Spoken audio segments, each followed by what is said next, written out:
This is the Clean Energy Show with Brian Stockton and James Whittingham. Hello and welcome to episode 66 of the Clean Energy Show. I'm Brian Stockton. I'm James Whittingham, and this week Brian Ford's all-electric pickup truck has been unveiled, and we discussed the big picture of what this means for the transition, and spoiler, it's a big deal. Landmark climate decision just down about Shell that has caused an earthquake in the climate world. We're going to get to all that. This is our weekly discussion of the week's news in clean energy and transportation. Brian Stockton, how are you today in South Regina? Yes, I'm doing great. How are you in North Regina? Well, it's a little cool up here. My family is fully vaccinated, I'm proud to say. We are starting to look at the world a little differently.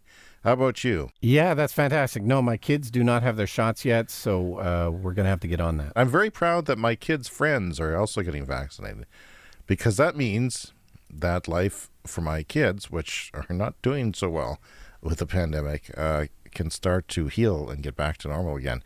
Anyway, Brian, we've had a very nice listener of ours ask for your Tesla referral link, and that person went out and bought a Model S. Yes.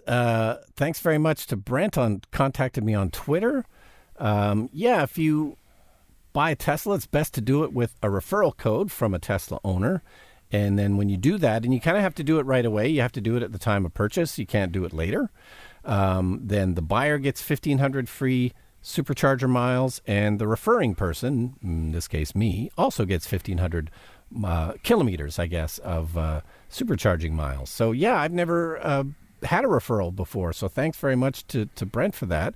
They've announced certain changes to the program. It sounds like it's going to be evolving and maybe going away, but for the time being, I was able to refer him, and we both got the supercharger miles, so that was great. That's excellent. And a lot of people will push their referral codes left and right.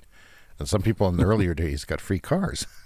Not us. Yeah. But if you are buying a Tesla, thinking about buying a Tesla, please think of us. And you can contact Brian on Twitter. Brian Stockton, right? Is that one word? Yeah, at Brian Stockton on Twitter. And just send me a message. I'll send you my code for sure. And maybe we'll put the code on our webpage, like our About section on our webpage at Lipson. And if you're looking for the podcast, if you want to find it there, if it's the middle of the night and you're buying in Sweden or somewhere and Brian's sleeping, yeah, then you could do that.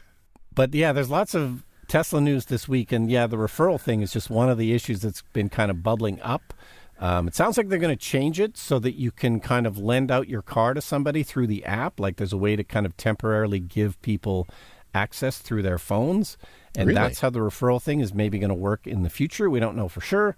But in the meantime, the referral code still seems to work. What does that mean? Does that mean you're giving somebody a test drive and therefore you get credit for it? It's like a... That's the rumor about how it's going to work. So like when the detail geek cleaned my car, I had to give him my login information, and he logged in on his own phone and he was able to use the car.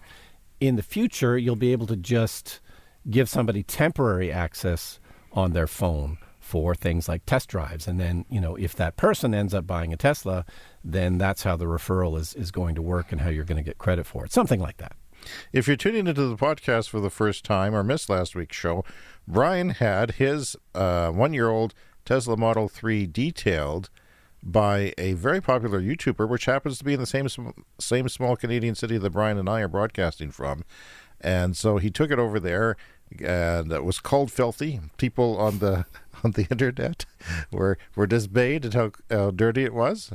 They don't understand winter in Canada. You can't clean a car. You can't go to -40 and vacuum the Tesla. Although I'm sure some people would, and you don't have a garage. So in your defense.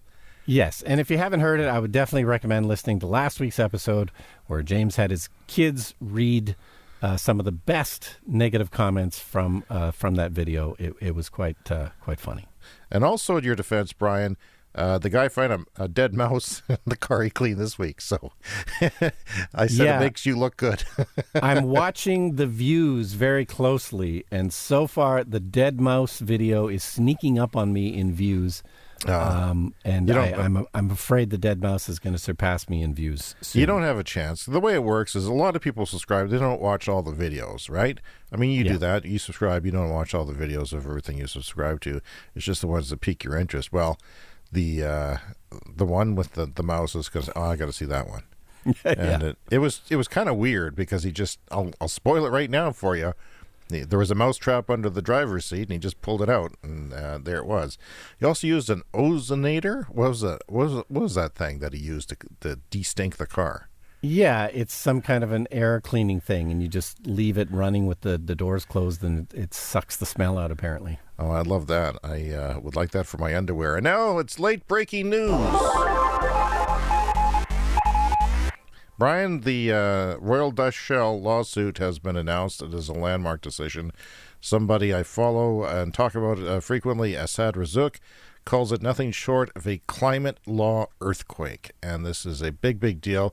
And to be honest, everyone, it just happened now as we record this, and we haven't had a lot of time to digest it.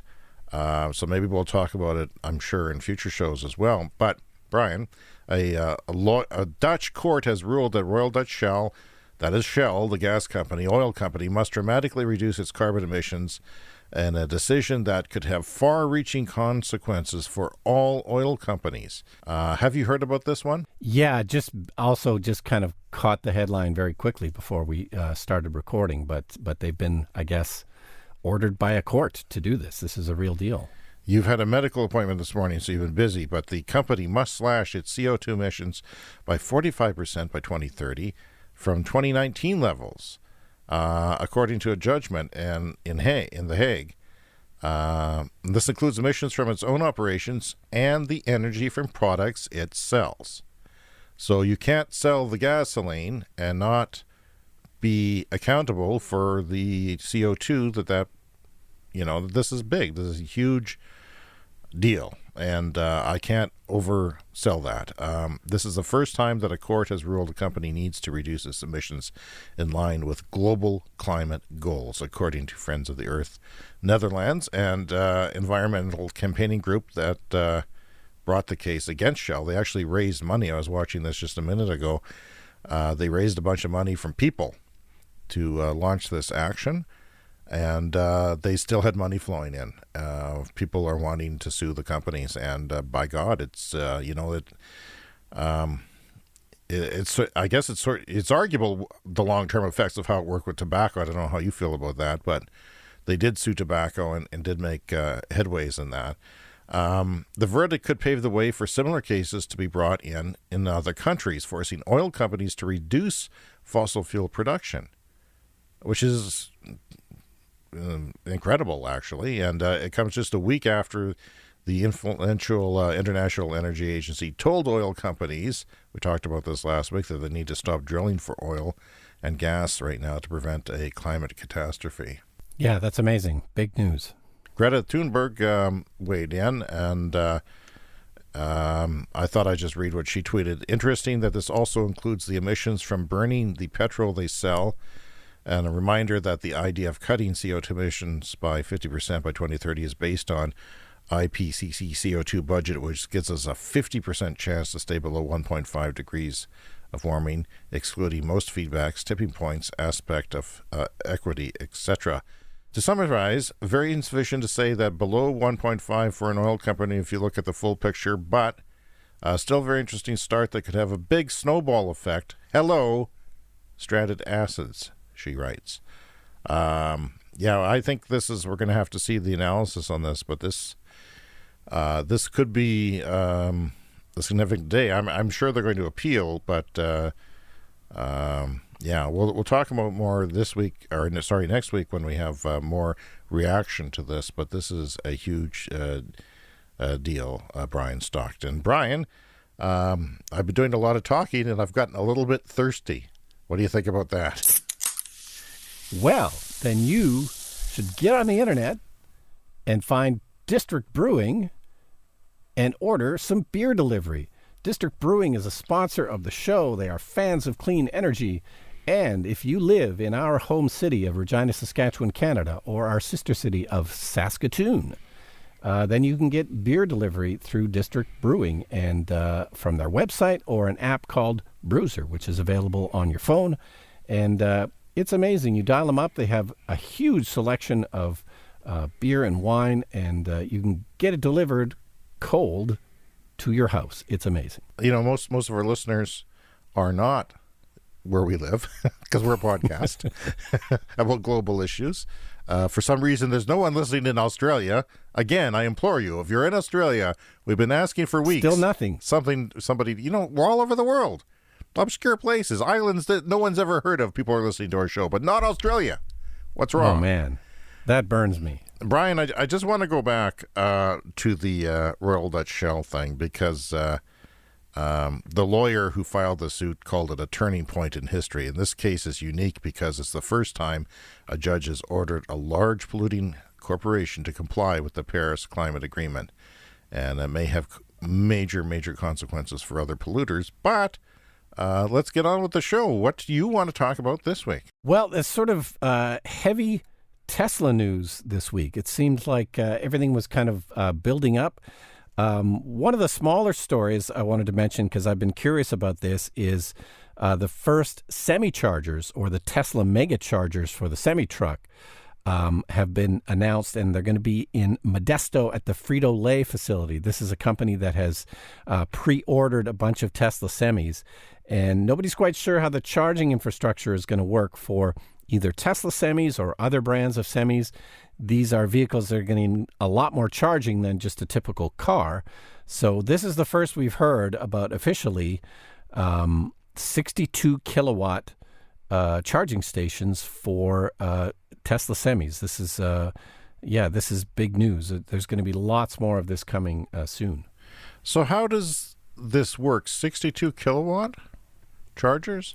Is there like three inputs? I mean, are you... Sorry, no, I've confused that there. That's the charge point stations that they already have. So the Tesla ones are going to be more kilowatts than that. Okay, so it's up to a megawatt is the theory for the Tesla semi-chargers. And I've heard that they may be doing this in up to 3 different plugs rather than trying to squeeze a megawatt through a cable, which is hard to do. Yeah, and they already have a sort of workaround box that they currently use for regular Tesla superchargers, where they plug 2 superchargers into a box, and then the box goes into the truck, and you kind of get more out of it. But yeah, that's been one of the theories. You know, it's never been completely revealed how this is going to work, but having more than one plug-in point seems like a good likely solution, because, you know, you're getting up into huge amounts of electricity, and putting that through one cable might be tough. Well, we look forward. We're going to keep updating on that. And coming up later in the show is the lightning round, where we will clean up the headlines and just breeze through some of the things we haven't talked about in depth and just touched on them briefly. So we'd like to cover as many things as possible. If you are out there wanting to get a hold of us, we love it when you do, and we'll have some feedback shortly from one of our listeners. Get a hold of us, cleanenergyshow@gmail.com, Clean Energy Pod on Twitter. And Brian, breaking news on the How to Get a Hold of Us front. I've switched our TikTok handle to just Clean Energy Pod on TikTok because it is going so well there. You know, I just joined TikTok, and I followed our channel. Oh, good. You're the guy. You're the person. You're one of the people who follow us. That's good. I'm still baffled by TikTok. Oh, but me too. I thought I would check it out since you were setting us up on there. Can I say this? I have not actively sought out other TikTok videos, but every time I turn it on, it starts playing videos, and I get women in bikinis all the time. And I'm thinking, you know, they just assume because I'm a 54-year-old man, they haven't built an algorithm around me yet. Or what's going on? It's the dirty old man algorithm. You fit right in. The dirty old man algorithm. No, I actually had that issue on Instagram. Every time you go to the search window on Instagram, it was the same thing was happening to me. It was just pages and pages of bikini models, And I was offended by this, like you were. Well, and I'm offended, yes, but mildly entertained till I could stop the video as quick as possible. But anyway, go ahead. But what I did was I started searching for other things so that the algorithm wouldn't think that I was a dirty old man. Well, that's what I'll have to do. I'll have to actually search on TikTok because I am an old man. I don't know what to search for on TikTok. No, I don't either. I don't know. I'm looking for people to follow, and I haven't figured it out. Yeah, well, I found one guy, the Wendover Productions guy. I don't know if you guys listening have... I assume you're not teenagers. There's a few of you that are, yes, but that's good. But we're middle-aged men who don't understand TikTok, and there's probably things there to follow. You know, it's not all kid stuff. It's I was watching a baseball game the other day, and New York Yankees got a TikTok page. I don't know what they do. Maybe a little dance. Do you have to dance on TikTok? Is that a thing? I don't know, but if the New York Yankees did a TikTok dancing video, I'm sure millions of people would watch. All right. Well, Brian, it's time for Brian's Movie Corner. It is? No, it's not. It's James's Movie Corner. A long time ago, dozens of episodes ago, you went and saw a little movie from Christopher Nolan at the IMAX theater. Remember that? You didn't like it? Yeah, don't care for it. And I actually watched it again on Blu-ray a few days ago, and I still didn't like it. On Blu-ray? You watched it on Blu-ray? You dog. Does that mean you bought it from the library? Oh, you borrowed it? Really? Yeah. That's impressive, library. This is impressive, actually. That's amazing because I watched it on Crave, our Canadian streaming service, which sucks. The quality of the video sucks. They don't have 4K, and I just don't like it. Anyway, and anyway, I was confused. I tried not to worry about being confused, and the missus liked it, but I don't know. That's just wanted to wrap that up. Yeah, few too many weird twists that didn't really make sense. And now it's time for a relatively new segment. What do you think? What do you think? This is all Tesla. What do you think, Brian? Are you ready? Let's go. Okay, so Elon Musk teases Tesla expansion in Russia and potentially even a factory in the region, and I don't like this. Brian Stockton, what do you think? Because you're not a fan of Russia? Not a big fan of Russia, no. Or their, a-hole friends who are guiding flights to the ground with bomber jets. Yeah. No, I'm not. And let me just say this. We actually do have listeners in Russia. I'm sorry if I've offended you. Don't turn us off. Oh, no. Write us a letter instead. Maybe it's Putin who listens to us. We don't know who it is. Well, the other rumor was the UK, that rumors about a Tesla factory in the UK. Right. Okay. Well, so what? You're okay with this? The build. You trust the Russians? I'm sorry again, Russian listeners, but I mean, do you know that 10% of Russia had the vaccine, the Sputnik vaccine juice, out last summer, I think, or September at the latest, and only 10% of the population is vaccinated because no one trusts the government.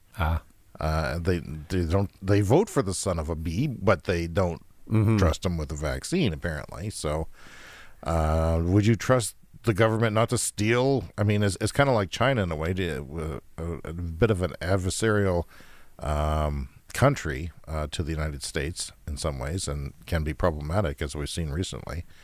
You're okay with this Russia thing, if it happened? Well, I wouldn't say I'm okay with it, but it's the same issue with China. Many world governments can't really be trusted. So I don't know. I don't have any other opinion on it really beyond that. We can't. Is there that much demand in Russia for? I mean, they could be coming out with a $25,000 version soon, or in a couple of years. But we'll see about that. Well, and there's no Tesla superchargers in Russia either, so they'd have to start building those. Oh, that's right. Didn't they just get the first one recently? Yeah, I think there's just one, but just that in itself means whatever rollout there would be in Russia is going to be slow coming. Just like when they got their first McDonald's. Do you remember that? It was a huge lineup. I do remember that, yeah. It was run by... That was a big deal. The former head of McDonald's Canada. My daughter yesterday told me that she thought McDonald's was a Canadian company. I don't know why she thought that. They do use lots of things on their advertising, like Canadian beef and that so tasty Canadian beef. But I'm old enough. I remember when we got our first McDonald's. I was about 5 years old. Oh my you probably God! Don't remember that. You're like an elder that I should look up to and sit on my knees around and listen to stories. Really? It was a huge deal, and it was near my house too. Where was it? That's South Albert. That was McDonald's, the first McDonald's? And it opened around 1970. Really? And you were 5? Yeah. So you're old enough to remember. Yeah. I was only 4. We'd been in the city a couple of years, and I was about 4 years old. Huh. And here's another story. Oh. So in 1984, I lived in Red Deer, Alberta. I got a job at a radio station there. And Red Deer, Alberta in 1984 did not have any McDonald's. And there was a weird story behind it. There was some kind of local burger franchise, like a fast food burger franchise in Red Deer. And there was like 3 locations. I forget the name of it, but, Burger Time or something. And the guy who owned the Burger Time chain, he also owned the McDonald's franchise rights. But he declined to build any because he was making all of his money from his Burger Time stores. So it was the Wild West in Red Deer, Alberta in 1984. Evil business. So what was sorry, I have to ask, what was the McDonald's opening like? Was it on the news? Was it the lineups? What was going on? Was Ronald McDonald here? Yeah. It would have been in the news, I guess. And I think we had seen McDonald's TV commercials for a year or something before it opened. So we all knew what it was as kids and we were excited. And I just remember that it's like a soft drink was 10 cents, I think. Yeah. A burger was maybe 25 cents. Yeah. This is how old I am. Let's just cut this part out. It's depressing. And you rode there on a horse. Okay, the next one I have for you, Brian, and the What Do You Think segment is they're announcing a new data center in China after more car bans over data concern. Do you know anything about that? Do you understand that? Because this is a segment where I try to figure things out through you. Yeah, well, it's clearly a concern. Anytime data is involved, and in the case of a Tesla car, there's 8 cameras on the car and they're all collecting data, it makes sense for everybody to be a little bit concerned about that, whether it's China or Canada or the US or whatever.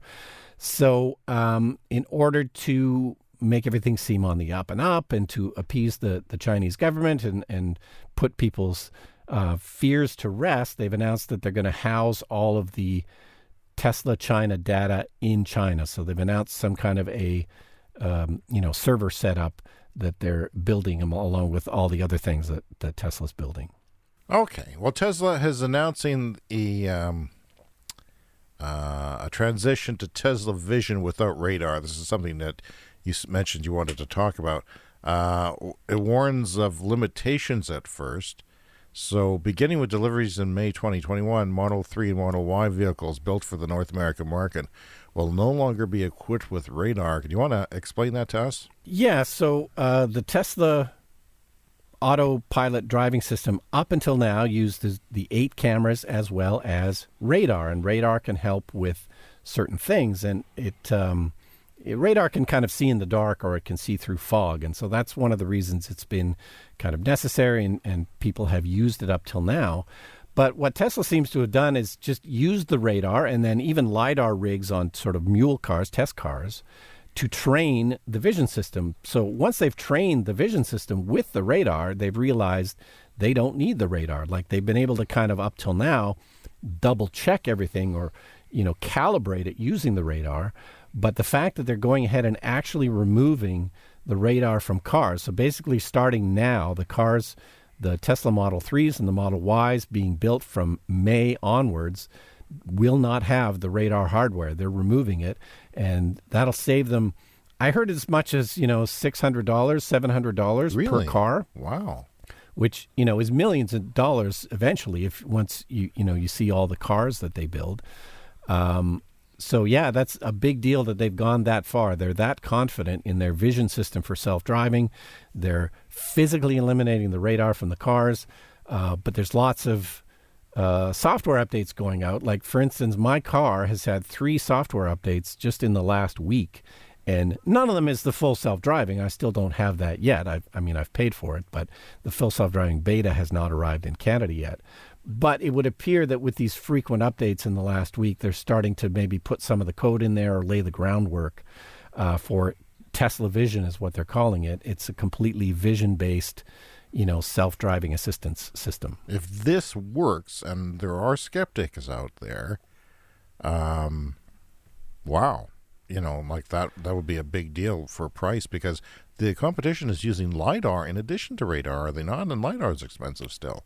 And exactly, yeah. There's still some sort of ultrasonic sensors, I think, but I think those are fairly inexpensive, and they're used more for parking, like, objects close by. But it seems like it's finally coming. Like, Musk has been promising the full self-driving.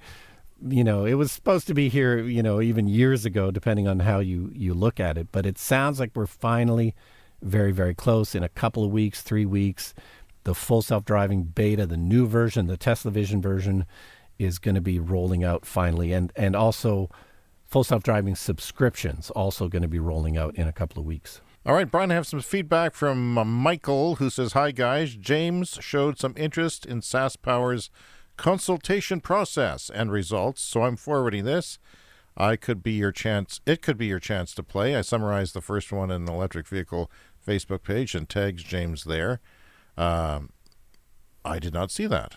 Okay, so you might be able to go back, see what I said about the first two sessions there. To be clear, it's not for activists.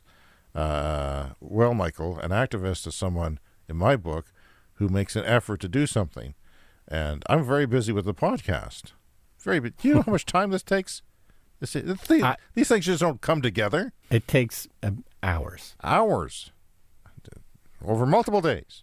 So I'm not sure if this is a repeat of the other sessions, but yeah, I don't know. I'm going to find out before I register. Michael wants me to register for the SaskPower thing.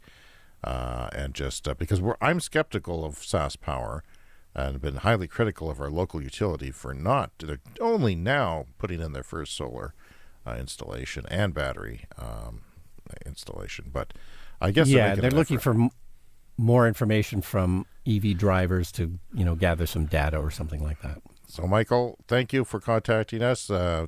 Twitter, Clean Energy Pod. TikTok, Clean Energy Pod. Follow us if you are on TikTok, and you may not be, but maybe you're going to be like Brian. He's looking for new social media platforms and new ways to watch women in bikinis for some reason. Clean Energy Show at Gmail. And here's one, speakpipe.com/Clean Energy Show. That's where you can leave us a voice message on your laptop, on your phone. Just record it, re-record it, and we get to hear your voice on the show. That is my favorite thing. Speakpipe.com/Clean Energy Show. Brian, I want to get on to the news here from the Ford F-150, which just happened hours after we recorded last week, so we had no major details on it. But this is a big, big deal in what we talk about on the show, which is the transition of the world to clean electricity, clean energy, and clean transportation. Yeah, you are totally right. And here in North America, pickup trucks are king. And Ford, with their F-150 Lightning electric pickup truck, it's still a year away for deliveries to start. But they had a massive event where they announced it, and they announced the pricing. There is an aggressive starting price of $40,000. That is for a very stripped-down version that won't even be available right away. The more expensive one's available a year from now. It looks like a pretty good truck. It doesn't meet the Tesla Cybertruck in terms of specs. Tesla is still ahead of everybody on the technical aspects, like things like range, and even, I think, towing capacity. But nevertheless, it's a big deal. They've got somewhere around 45,000 pre-orders now, people who put down a $100 deposit. So, this is big, big news for the legacy automakers. The Ford F-150 pickup truck, it may sound crazy to people outside North America, but it is the best-selling vehicle, period, for 40 years. Since puberty was a new thing to me, the F-150 has been the best-selling vehicle in North America. And it's a big, it's a huge profit And it's not only fleets. Farmers buy them, individuals buy them, contractors buy them. It's a big deal. And $40,000 is really cheap, is it not? Yeah, U.S. dollars. So I believe they did announce the Canadian price at around 53 or something like that. But yeah, it is really Ford's profit center to the point where they've really stopped making regular cars. Like my dad was always a Ford guy, has bought Ford sedans his whole life, including the last one he bought, a Ford Fusion. But the Ford Mustang is the only regular car that they sell now. Everything else is SUVs and pickups. Yeah, and $40,000, if you take off the $7,500 U.S. tax credit from the federal government, you're down to around $3,300 or $33,000. And that puts it cheaper than the cheapest gas F-150. And if I was going to pick the two, I would be picking the EV, I think, if it met my my needs for range, especially if contractors are not traveling city to city. They're going from the work yard to, 20 miles away at most. It's not much. No, but somebody like you, I mean, you are interested, I know, in towing. Yeah. I think on that lower version, if you did have to tow something, and a lot of people around here are, towing a boat to the lake. I think, the lower end range, when you're towing something, it's not a particularly aerodynamic vehicle, it seems. So I would be worried about range on the lower end one. Yes, but here's the thing, Brian Stockton. A lot of these F-150s are in fleets. A company that has 50, 100, 200, 20, I don't know, a large group of vehicles that you have to buy every X number of years. Maybe it's 4 years, maybe it's 6 years, but you're replenishing that fleet, and sometimes you're leasing these vehicles. Now, if you are in competition with another company, which all companies are, if you don't save money by going EV, then you're going to go out of business. This is a theme of our show that we've been talking about forever. It's not just doing the right thing for the environment. It's about economics. But it will take a little bit to get people's heads around, because I think what you're suggesting is they probably do need to not get the base model, get something more expensive, spend money up front and save money in the long run. But it is something that they'll have to, I think, wrap their brains around. Because, normally you buy a gas or a diesel one, you get rid of it in 5 years. This will likely be a more expensive vehicle, but you'll keep it for longer and end up saving. Well, I've heard the contrary. I've heard a lot of comments on the contrary to that the $40,000 one will be used in a lot of fleets because the fleets don't need the range. And from what I understand, all the vehicles are four-wheel drive, and they come with power accessories like a built-in air compressor, which you can use on a job site. All kinds of power outlets, a huge frunk. Did you see the frunk? The frunk is beautiful. It's the best frunk I've seen because the grill comes up, because it's a high vehicle, it's a truck. The grill comes up and you can just push things. You don't have to lift over anything to put stuff in. Mm-hmm. And it's huge. It's 2 golf bags, golf club bags, and also holds a lot of weight, has a drain in it. It's very nice. And I do think some fleets will buy the cheap version, and it will actually be cheaper than the competition. And and then I do think either way it's going to take a couple of years for people who have their heads stuck in ICE vehicles to come around. But I also think that the workers are going to want the EV because it's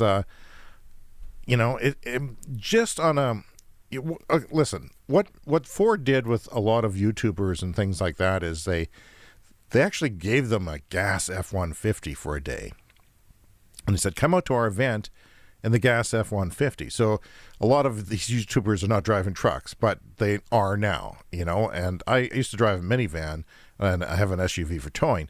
These things are big, clunky things where the transmissions take a while to get into gear and you don't have all your torque. Well, one of my favorite YouTubers is 2-Bit Da Vinci, and he, this is a 1-minute clip I'm going to play for you, Brian. It's a minute clip that he talks about the different feel between a gas truck and an electric truck. I think you'll find this interesting. The gas F-150 has a 10-speed gearbox, which felt like it was constantly searching for the right gear. Going from cruising at a fixed speed to needing to speed up quickly felt like it took ages between the turbos that need to spool up, opening throttle bodies, and gear changes. The gas truck was zippy but slow to react and felt very jerky with constant gear shifts. Jump into the electric F-150 Lightning and things get very interesting. The time from stepping further into the accelerator pedal and getting thrown back into your seat happens in what feels like nanoseconds. Accelerating uphill or from a dead stop all just feels effortless. The F-150 Lightning has the lowest center of gravity of any Ford pickup truck in history. This means changing lanes or turning into turns feels like a sports car, that feeling of riding on rails. This is the complete opposite feeling I had in the gas F-150, which more closely resembles sailing a boat. The level of body roll gave me the sense that I could flip this thing over at any minute. In comparison, the Lightning felt like a stretched out Mustang with a bed on the back. This is how I hoped and imagined the experience of an electric truck would be. And it sounds like it is. I'm very excited about the electrification of larger vehicles, Brian. No, that was very clever to give them a gas version. And but yeah, it's the thing we always talk about. There's all these things we accept with gas and diesel vehicles because they've been around for 100 years, like having 10 gears. Like that just suddenly seems crazy now. Like you just don't need 10 gears with an electric car. You only need one because they're so much better. And I will point out, they let them tow a 6,000 pound trailer up a very steep incline that you wouldn't even encounter on a highway. And they've just said you don't know it's there, and it's smooth, and there's no. And this is a problem that I've had. I've had transmission shooting out of my transmission fluid shooting out when I arrive at the campground, which is not good for the environment of the campground. I'm very embarrassed and had to dig it all up, and there's no transmission fluid to overheat. I went to great lengths. I even spent hundreds of dollars installing a transmission cooler on my minivan, which was supposed to tow a lot of weight, and had the package to do so, and it still overheated. And I just, all the experience I've had with cheap cars growing up and breakdowns and everything, this is why I love EVs. People don't get it. Your average person assumes an EV is delicate and it will break. Well, there's like 3 moving parts in them. There's 20 moving parts compared to 2,000. It's the idea is that there's nothing to break down. My very old Nissan Leaf continues to go. Nothing breaks. Nothing's serviced. It's just a battery and a motor, and you go. It's beautiful, and I think and you know what? When I tow, I have to stop for gas every hour. Not only do I have to stop for gas when I'm going to the mountains to camp, I have to bring gallons of oil to pour into the oil. Guess well, electric cars don't take oil. There is no pistons or things moving around. There's no oil to change, no oil to burn, no oil to. Yeah, it's an ordeal, and one you really have to get acquainted with and deal with and to be nervous. And it's my job to shield my nervousness for the family of all the things that could go wrong during our vacations. But there's a big burden on my shoulders, Brian, a huge burden, and it's yeah. Now here's the thing: we had a listener last week who was talking about vehicle to grid, and how excited he was about that. Well, guess what? The Ford F-150 can power your home with an add-on package that involves an inverter in your house for 3 days, or up to 10 days if you conserve power, which is what you would do during the power outage. You would not be having a hot tub during the power outage. You would just be running your fridge and lights and a fan or air conditioning or whatever you needed, right? No, people are super excited about the vehicle to grid on the Ford. It will cost you quite a lot more to get that, box installed at your home and hire an electrician and everything. I also don't know how it works in terms of the grid. Like, do you need special permission from the grid? And it's maybe going to be different in every jurisdiction. But, it should work. It should be awesome. So it's like having 2 of the current Powerwalls from Tesla, which is like 5.5 kilowatts each or something. They're upgrading to 7 or 8 soon, I think, from what I've heard. But you can have a 9.6 kilowatt load. That is 9,600 watts out of your truck. So if you did want to power that hot tub, Brian, you could and be fairly happy for a while. But yeah, so it's 100 to 200 kilowatt hour battery capacity. So it's basically like having 10 of the current power walls in your home. Like just you bought it anyway. Are you disappointed Tesla hasn't moved forward on this yet? And they don't seem. Elon says he's not that terribly interested in it. Yeah, well, it's kind of that argument of, oh, shouldn't cars have solar panels on them? But it's the problem of, it's like, I think Tesla thinks that battery backup is better done with a separate product. It's like it's better to have the solar panels on the roof of your house than it is to have them on the roof of your car. So, yeah, they've just taken a different approach, and they have another product to sell. So that's one of the reasons they're doing that. They have a home battery, so they're trying to sell those. But this all hinges, of course, on the fact that your truck has to be home. Like if the power goes out and the truck is out on a job site working, then you're still going to be without power at your house. Well, you're not, because you're going to be at the job site. It's just your family will be. So it's just to hell with the family. Well, no, the person who buys the truck says, this is for me. The power outage backup stuff is for me. So it's just cool. You have to, not everybody's going to buy it. The fleets aren't going to buy it unless, they're not going to have a reason to buy it. But you have to say that it differentiates the capabilities of the new technology vis the old polluting technology. And we're often thinking that the Bubba next door is not going to buy an electric truck. Well, he's going to have to, Brian. He's going to have to, or he's going to be left behind. 4.5 seconds. No, and it's going to depend on what the grid is like where you live. So obviously there was the big story from Texas recently. There are huge power outages that lasted for days.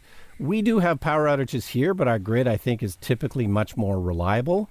But there's lots of places that have really frequent power outages. And in fact, like gas generators, diesel generators for people's homes have been a huge seller in the U.S. in the last 10 years. People are just getting fed up with outages. So lots of people already have a gas generator backup for their house. So this is something that's front of mind for a lot of people.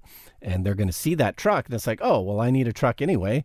Might as well get one that can power my home. So you've got high power outlets in the cab where you sit, in the bed where you put your lumber and equipment, and in the frunk. Everywhere. You can put a cooler in that frunk. That would be a hell of a tailgate truck. Tailgating's big in the States. You could power a fridge and a wine cooler and a soda machine, and the thing to cook things with. Like literally, you could run a grill. You could be a business that runs a grill right off the back of your truck, pulls up somewhere. The possibilities are endless, and I know the Cybertruck will have a lot of these capabilities too. We have not seen really, other than a one sneak picture of the frunk on the Cybertruck. It does not look big. But another thing about trucks, and people in Europe don't understand, how do you drive around without it covered up? Like, what use is that to you? Well, now, if you're getting groceries and it's raining out, you don't have to put the groceries in the back seat of the cab. You put them in the front. Or if you're going to the store and buying a bunch of stuff, it makes it useful, whether you're a contractor. There's probably stuff you want to keep out of the rain and locked up and secured. The nice thing about the Cybertruck is that it will have that rolling cover over the back. But so 400 liters or 400 pounds can go in that front, which is really good. So 240 volt outlet for serious machinery, no generator needed, which is nice because that's a pain that you just plug in anywhere you go. If I was a contractor, I would be like, wow, this is cool. Yeah. So you got your air compressor. You got all versions will come with dual motors. We're looking at 563 horsepower, 775 pound-feet of torque, which is a lot. You don't have to worry about. Like, I have to rev my engine high when I'm towing. I have to stay in third gear because I have an old SUV. Yeah. Normally, I'd be in fourth instead of fifth. So you have to rev high to have that torque so you're not straining the transmission. And that uses more gas, obviously. I actually use less oil in third than I do fourth. I did a test on that. This is my own personal problems. 10,000 pounds of towing. I think that goes down with some versions, but 10,000 basically covers it. I think the Cybertruck and Rivian will do more, a little bit more. Some diesel trucks can do more than that, but with towing, it's always like, well, do 70-80% of what the spec says. In these things, it'll kill the range, yes, but it's not going to kill the transmission. You could probably do what they say. If it says 10,000, you could tow 10,000. They're using pouch cells for battery packs. It can do 0 to 60, as Joe Biden did. And by the way, we talked about him being on the late night talk shows. Since that happened, I've seen him on every late night talk, all of them, in that Ford F-150 peeling out. That's some free advertising, Joe. That's what my wife said. That's some really good free advertising, which is great. We all want to. I know we have some Tesla fans here. Brian's a Tesla owner. I'm a Tesla aspiring owner, and we need Ford to have a compelling vehicle. However, Brian, their weak spot seems to be in the charging. Don't you agree? It's 150 kilowatts. 15 to 80% charge in 41 minutes. I'd like to see that definitely under half an hour. Yeah, and because it's less efficient than a Tesla, it's needs a really huge battery, and the bigger your battery, of course, the longer it's going to take to charge. So, they've got some issues to work out in terms of battery efficiency, vehicle efficiency, and charging efficiency. But it's the first round. This is the first iteration of this, so things like that will improve. So it's arriving mid-2022, and like you said, we don't know which variant we're going to see first. It's nice to see that they're going to have over-the-air software updates, like Tesla, so that they can improve things without taking them to the dealer. I hate Ford dealers.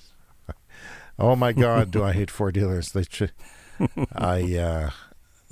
tried to screw me without buying me a drink many times over. So, interestingly, this is 1,000 to 1,500 pounds heavier than the ICE internal combustion engine counterpart, which kind of surprises me, but it also gives it a nice feel. Like they say, it's like, it handles like a Mustang. It's the center of gravity is so low that it really has great handling, which is going to be great because for all those guys who are buying trucks not to actually use for anything, but to drive around and enhance their masculinity, well, they'll have a sports car too, which is great. Yeah, extra weight, but it's all in the floor, and then, effortless acceleration with those electric motors, so, the weight's not really an issue. And like you said, the base version is 39-something US, 230 miles or 370 kilometers range, which isn't terrible, for a truck. I mean, you got a lot of battery for that to make that happen. 5.5-foot bed, which is a bit small, but it's a super cab with front seat and a back seat. Hopefully they'll have a way of extending that to, transport 8-foot drywall and lumber in a good way. So the gas version of the F-150 starts at like 36,000 US, but this is going to be cheaper for the base version.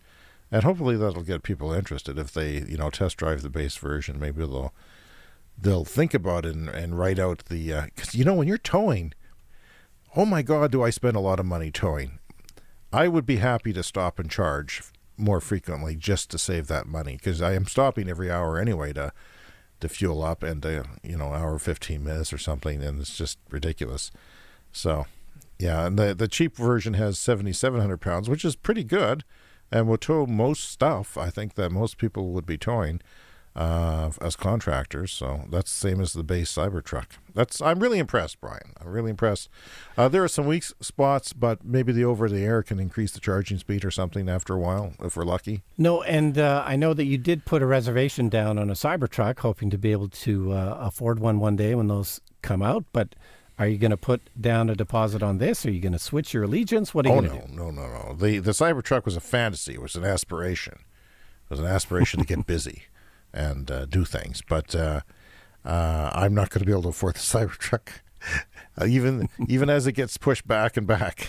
there's still little hope on the horizon for me to earn that kind of money to pay for it. But would you choose the Ford over the Cybertruck? no, I don't think so. Yeah. But it's close, at least, right? It's close. The supercharger network. I mean, what charging network is Ford using again? Is it the Infinity charging network? Which? Yeah, I forget Is it the which one they're aligned the Volkswagen one? Electrify America. I can't remember. Electrify America. I'm not sure. I don't have it in front of me. They're partnering with somebody, but that is never quite the same as the Tesla supercharger network. Plus, the charging speeds are faster. I haven't driven either truck. There's probably more question marks. We kind of know what to expect with an F-150 because they exist already. In a perfect world, if I was going to continue to be a camper, and I'm not sure I am, maybe hotels are for me. We'll see. Or renting cottages and things like that would be more not like a cabin. I should be that financial bracket where I could do that. Camping is getting too much for me, Brian. I'm getting too old. It requires a lot of physical effort and cooperation from the family, who are now teenagers, when you're trying to get out of a campsite in time, and it takes 2 hours of hard work to get there. So we'll see. But I like to see. I would love to have that for going around town. I'm not sure, without a garage, if I could put a Cybertruck in my driveway and not have some jackass come up and wreck it. At least I would have a video recording of it, and I could put it on our channel. But and it's practically bulletproof anyway, so it's fine. And we need bulletproof. My wife is going to more and more dangerous parts of town as a social worker, so maybe she would drive it. A lot of people have guns now. I don't know why. Well, it's been a fairly busy week, Brian. Plaid Day is coming up, apparently, for Tesla. First I've heard about this. Yeah, so they've been refreshing the Tesla Model S and the Model X. The factory was kind of shut down for a while, so they haven't been officially delivering these cars for quite a while. But people have been buying up the Plaid model Tesla S that's coming out soon. Anyway, it's finally going to be here, and they've announced a special launch event for June the 3rd, where they're going to unveil the Tesla Model S Plaid, and it should be kind of a big deal. This is going to be the fastest production car ever released. It's going to go 0 to 60 in under 2 seconds. So this is a big deal. This beats, $3.2 million supercars in the 0 to 60 time. Can I just say, speaking about getting old, I hit my head cycling last summer at the cottage and survived because I had a helmet on. But the head hasn't quite been the same since. Lost a few points in the IQ, as you may have noticed. And I don't think I could handle that acceleration.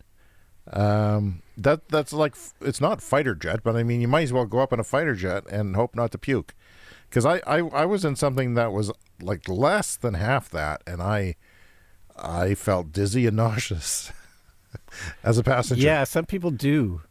Anytime people get car sick in just regular cars, but it has to do with when the perception of what you're seeing with your eyes doesn't match what your body is feeling or something like that. So, it can make some people nauseous. So, if you were offered a ride in the Tesla Roadster that is coming out soon, they've announced the SpaceX thruster package. So this is still a couple of years away, but they're going to put out the Tesla Roadster with SpaceX cold gas thrusters. So that one's going to be 0 to 60 in 1.1 seconds.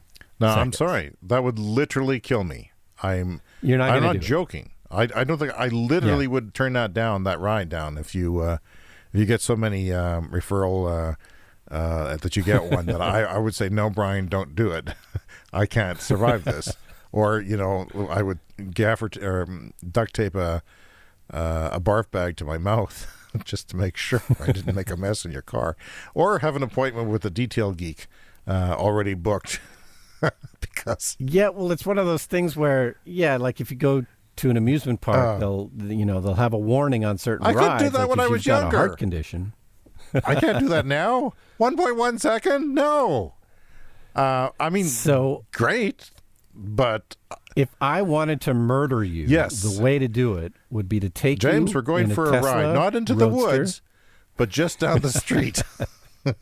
It's the perfect crime. I could completely kill you and be totally innocent. And I hope you don't currently have a reason to kill me, but there's always people who, I'm sure several people want me dead. I mean, you can't have a podcast like this without having enemies. Brian. Well, let's hope that they're not, the people who want you dead aren't rich enough to afford a Tesla Roadster. But they are, Brian. They're big interests. Damn it. The lightning round. The Clean Energy Show lightning round. Whoa, can you believe we're running out of time this week? Tesla says they have over 1 million Cybertruck reservations in its latest tally. Do you believe that? And did they go up because of what the Ford truck revealed? Yeah, well, I think that makes sense. Like, it gets people thinking about electric trucks. So Ford definitely got some reservations. But if you looked at the Ford and you said, "No, that's not quite for me," absolutely, that would drive people, I think, to reserve a Cybertruck. The reservation, I think, is $100 US for both of them, $150 Canadian for us. That's what I put down. The Ohio bill has been announced that they're trying to get going that would let local jurisdictions ban wind and solar, but it would prevent them from banning fossil fuels. Cheers to Ohio. Yeah, I read that story. It's one of those weird legislative things. There was another story from Wyoming recently too. That Wyoming. Let's see if I can find the story here. Wyoming was threatening to sue other states for not buying their coal. You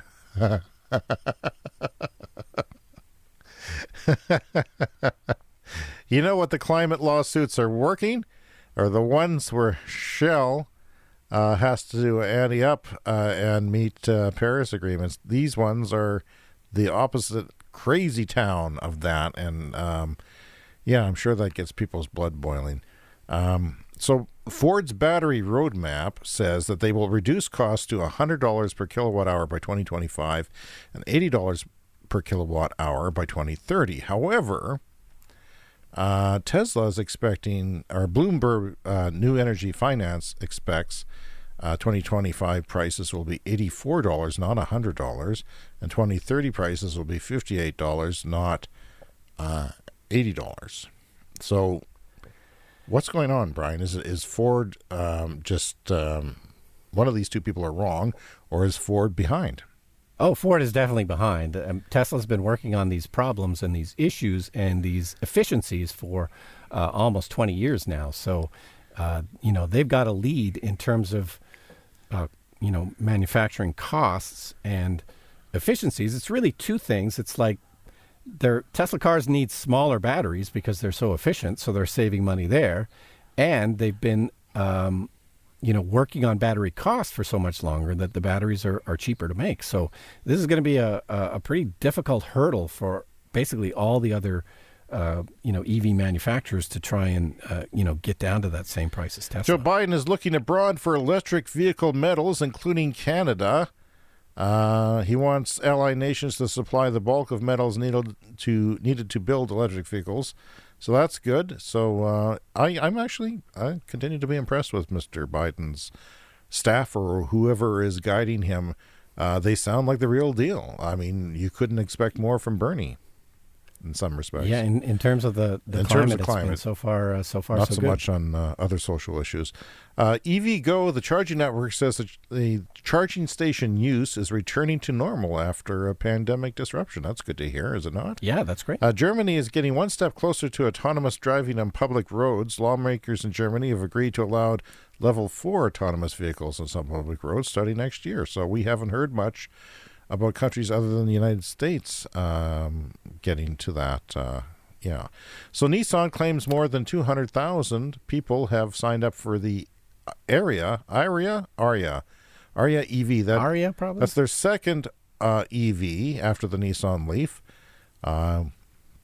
which a lot of people argue that they sputtered on after an early release, one of the earliest mass-produced EVs. So this is a crossover version, and it does have liquid cooling on the battery, which has been a criticism of the Leaf. So you should be able to charge, but it has it's not the greatest EV out there either, but we also haven't had much of a close look. So they say 200,000. I'm going to guess they're Leaf owners, Brian, who want a bigger vehicle. Yeah, for sure. And so far, there's no type of reservation like that available here in Canada or North America. So probably Japan and Europe first. I will mention that the Ioniq 5, they started a reservation list here in Canada for the Hyundai Ioniq 5. So you can put your name down now. I don't think they're taking deposits, but, this stuff's getting closer. But yeah, the Nissan Ariya, I haven't heard much about that coming here to North America. We briefly interrupt the lightning round for clean energy pet peeves. Clean energy pet peeves.